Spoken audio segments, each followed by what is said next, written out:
Yong, and today I'm representing Malaysia to present to you about my startup, which is called Read Public.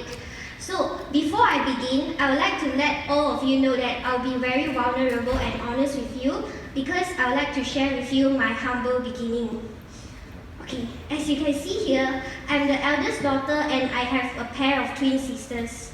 Now when they were born, my family fell into a deep financial situation, and I remembered our car would often break down by the road because we couldn't afford to pay the petrol and we couldn't afford to repair the car.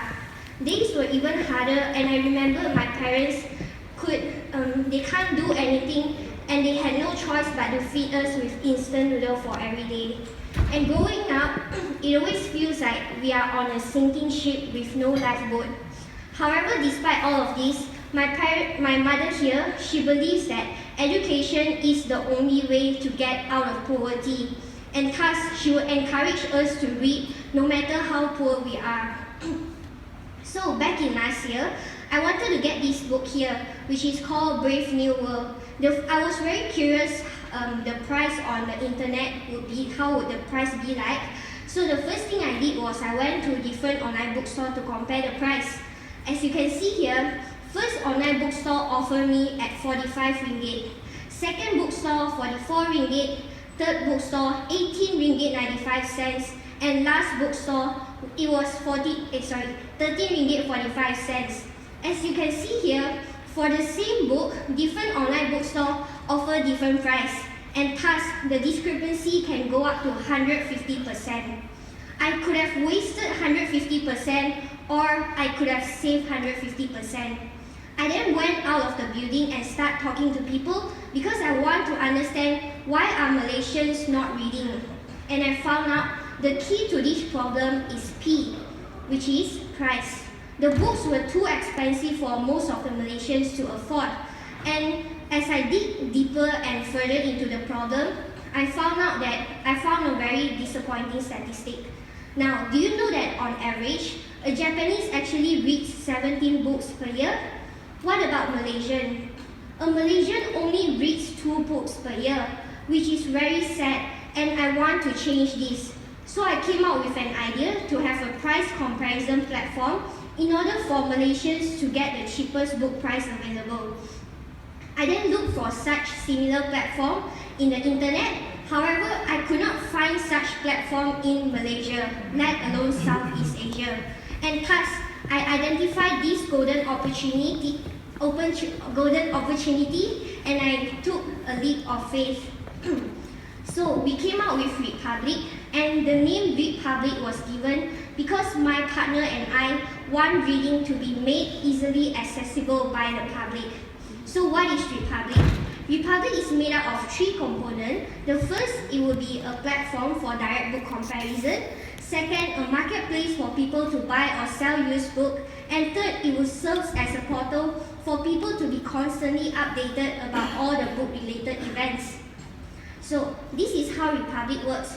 It works by having book users to type in their desired book title, author or ISBN on the search box, and upon clicking the search button, they will be directed to a result page which will show them the cheapest book price available. If they like what they see, they can click on the Go to Store and we will direct them to respective online bookstore to proceed with an online purchase. We have also, so the value that Read Public wants to bring to the society is flexibility. We want the people to have the flexibility to come to Read Public and compare book prices directly. They can buy or sell their used book easily, and also to be always updated with all the book-related events. Now, for the competitive analysis, we have applied Blue Ocean strategy to differentiate us from our competitors, as you can see here, which are all located at the Western countries far away from Malaysia. So the first thing we did was, we reduced on international bookstore exposure, we raised on a local bookstore exposure, and what we have done is we merged e-commerce, marketplace and newsfeed on events together, in which this is something our competitors did not do. So moving on, our target market will be book readers who are aged above 13 years old and they should be basic tech savvy. In order for us to understand the market and to ensure a solid penetration into the market, we have done a market validation. Upon explaining to the people how Republic works, 8 out of 10 people are very excited and they believe that Republic can solve their problem. I then went and talked to our clients, which will be the bookstore owners. And this is when I faced my first challenge and my obstacle. The bookstore owners were not willing to listen or even accept my idea because I sounded and looked like a 15-year-old. And they think I am too young to have sufficient knowledge nor the experience to run a business. However, despite all of this, I remember what my mom has told me. She said, "Sadira, you must persevere and never give up." And thus, what I did was I would spam their phone call with a lot of phone calls every night, and I would go to their store just to approach them. After persevering for 3 months and more, I am so grateful and happy to see that 3 bookstores have actually sent us their letter of support, and one of them has even brought us to their warehouse to show us how big is their warehouse, and I sincerely hope this is my future house. So moving on, in order for Republic to be very sustainable, we have introduced multiple revenue streams. The first one will be a commission from the bookstore. Second will be used book transaction, pay-per-click and cost per impression, data monetization, and also advertising fee. Now, this is the timeline that Republic has gone through. Back in December 2015, the idea was conceived, and after a few months, we were so humbled to have received a pre-seed of $34,000 from a local agency called Cradle Fund. Now, I remember during the first pitching for Cradle Fund, it was so nervous and nerve-wracking for me because most of my competitors were working adults with corporate background, and some of them were even CEOs who have quit their job just to pursue their startup. And standing beside them, next to them, I feel like a small potato. So, however, despite all of this, Cradle Fund still believes in us, even though we are just students, but we get to prove to them that students can do anything. So after a few months, we have the development has started, and I have launched a trademark for Republic. And back in February, I am so fortunate and feel so humbled to be the champion for EO GSEA Malaysia. And in this coming June, I'm so excited because Republic will be launched. So in the current market, there is 0.8 million of book buyers in Malaysia, and our goal in 3 years would be to have 120 partners all over Malaysia, to have 2 million of books being sold, and also penetration into our neighboring countries since there is no such platform in the Asia-Pacific region.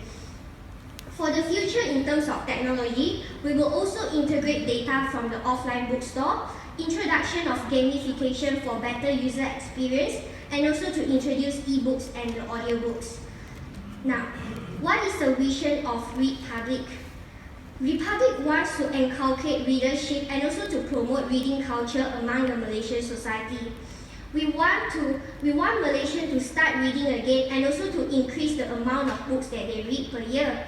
So Republic will be a social enterprise to bring up 3 main values, such as education, empowerment, and also equality. With that in our heart, we have begun our pre-launch by running book donation drive to collect all the books and donate to the local orphanage and also the local refugee center. And I am so excited with what I'm doing, and I'm so excited for my future because I love what I'm doing, especially when it comes to contributing back to the society and the youth. In my free time, I would try my very best to give a lot of free motivational and business talk to the youth. And the ripple effect can be seen when I lead a team of youth, my friends here, to join a club, a social entrepreneurship club in my university called Enactors. So being a studentpreneur was never easy, even though it always sounds so sexy. So I believe the first factor which is important is my time management. Being a pharmacy student, I have very hectic schedule and I have a lot of hospital attachment. Despite all of this, I have divided my learning into days. For example, Monday for marketing, Tuesday for costing and financial studies. Second, because I'm not a business student, I will go to my university's business school and I will talk to the lecturer asking for their permission to join their classes. And third, I will have a lot of support from my family, friends and lecturer and they have my back. So with that, my entrepreneurial journey has skyrocketed. And also not forgetting all these awesome mentors that I have, and I would like to highlight 2 mentors which were assigned to me by the entrepreneur organization. And this is such a humbling journey to be here who I am today. Now, reading is a very beautiful thing. It changes your mind, it changes your perspective, and it enlightens your soul. With Republic, we want to be part of something which lifts Malaysia up and lead Malaysia to be a more educated nation. And in future, we want to share this passion of reading to our neighboring countries because we believe that reading can change a soul, a nation, and ultimately the world. So here I am today, and I would like to end my presentation with a quote. Whenever you read a good book, somewhere in the world a door opens to allow in more light. Now, I may be tiny and small, but I'm standing here today because I strongly believe that books can change the world. Thank you.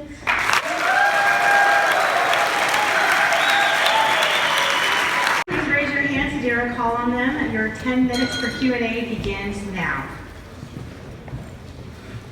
Yeah, hello. Hi. My name is Vicky Stefansson. Thank you so much. I really like what you said, that you never give up.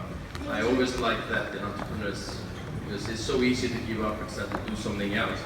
But I want to ask you a question that might be related to that.